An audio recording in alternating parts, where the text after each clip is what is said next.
sa encounter ko ako noon. Bali, yung pong encounter ko po dati ay pang second encounter ko na po. At yung pong unang encounter ko, ayun, sa Ate Marilyn po yung mga kasama namin nag-encounter sa Pilipinas. Ito po, hipag ni Ate Leslie. Aba! Yung pong itinastify ko po dati sa mga hindi po nakakaalam, nung pong kasing way back 2022 po ata, nagkasakit po talaga ako ng matindi noon. So bali po lahat po, kung katawan ko po talaga, hindi po maigalaw naman. Way back 2022, galing po ako dating Hong Kong noon, kaya po namin natin. So, yun lang po, ang naging ano ko lang po talaga ay ang Lord po talaga yung ano ko, yung best doctor sa buhay ko. Yun po talaga dahil nagkaroon po ako ng complete healing.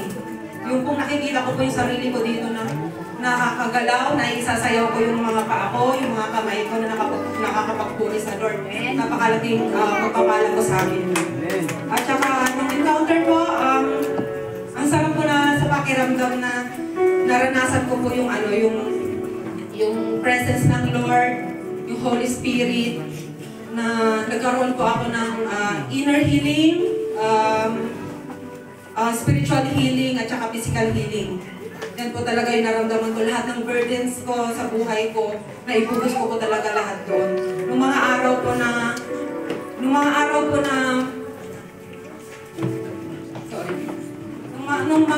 po na yon, umiyak po kami ng matindi. Tapos mas umiyak pa po kami ng matindi nung last, parang pinaka-final na. Talagang ibinuhos namin lahat yung namin, mga sama ng loob. Lahat ng mga nararanasan namin na sobrang bigat sa kalooban namin. Tapos yun, ayun nga po, yun naman po pag-encounter, hindi naman po ang Lord ang mag-benefit po nung hindi ako rin po yung mag-benefit. So, praying po na hindi pa po dito magtatapos yung journey ko. Wisdom para makapagpatuloy ka po. Amen!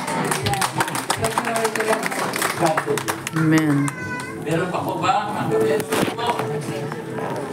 Bigyan natin ng papuri po sa salamat sa Diyos.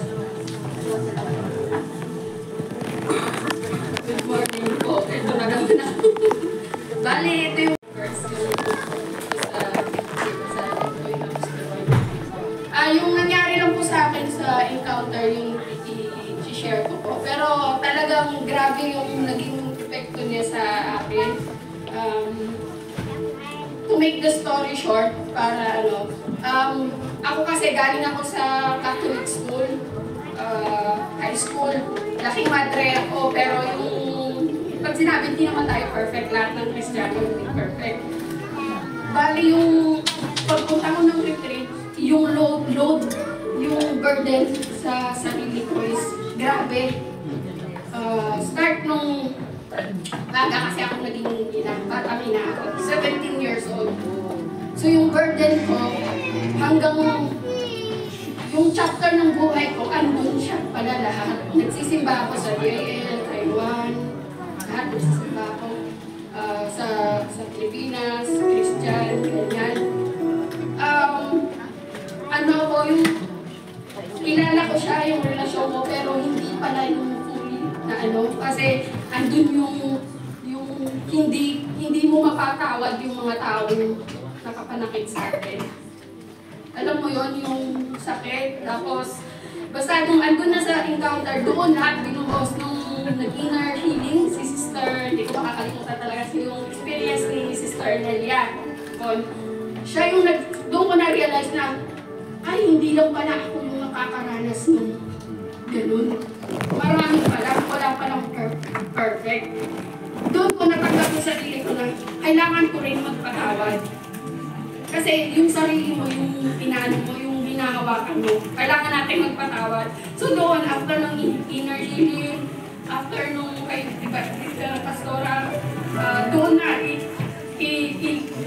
elaborate mo, isabihin mo, isigaw mo sa kanya yung mga tao na kapanakit sa'yo. Doon, nai-release ko siya hanggang masarap pala sa pakiramdam. Tapos andun na yung nagsasalita ako, yun nga yung speaking of, hindi ko na alam, tapos yung reply niya sa akin, yung sa akin, yung translate nung pinaano niya sa akin, message niya is, maswerte ka kasi ikaw nakakakilala ka sa akin. Yung mga taong nakagawa sa iyo ng kasalanan, hindi nakakakilala sa akin. So yun yung humugot sa akin na, Lord, napakaswerte ko kasi ang relasyon ko sa iyo is grabe. Hindi ako perfecto. Nakakagawa ako ng kasalanan. Yung pagpapatawad ko sa mga taong nakagawa sa akin ng kasalanan, doon, ay boss ko, umiiyak ako kasi natanggap ko na sabi ko, dito na ako. Sabi nga ni Pastor Dennis doon,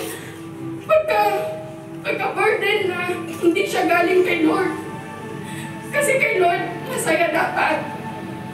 Kaya pinakita sa akin na pasalamat ka yung mga tao, mga pastor, mga nung mga staff, nung encounter na yon, yung mga mukha nila, yung nakikita ko sa after ng retreat, pinasalamatan ko silang lahat kasi sabi ko kayo yung pinakita. So ibig sabihin, kailangan ko magpatuloy. Kailangan ko pa rin yung relasyon ko sa kanya. Salamat sa mga taong pinadala niya kasi doon nakakilala ako. Alam ko yung sa sarili ko na magkamali man ako, alam ko napapatawarin ako kasi hindi nga ako perfecto. God be all the glory. Hallelujah. Truly po, napakabuti nating Diyos na buhay. Sabi nga, He is our God. Na gumagawa ng himala noon, signs, wonders, sila pa rin Diyos, ang Diyos natin na sinasamba sa ngayon. Amen? Narinig po natin na ginawa ng Lord sa buhay po ating mga kapatiran. And we encourage you, mga kapatid ko sa Panginoon na hindi pa nakapag-encounter. Narinig ka na, sabi po ni Sister Chai, no? Hindi po ang Lord na magbibenefits nito. Kayo po.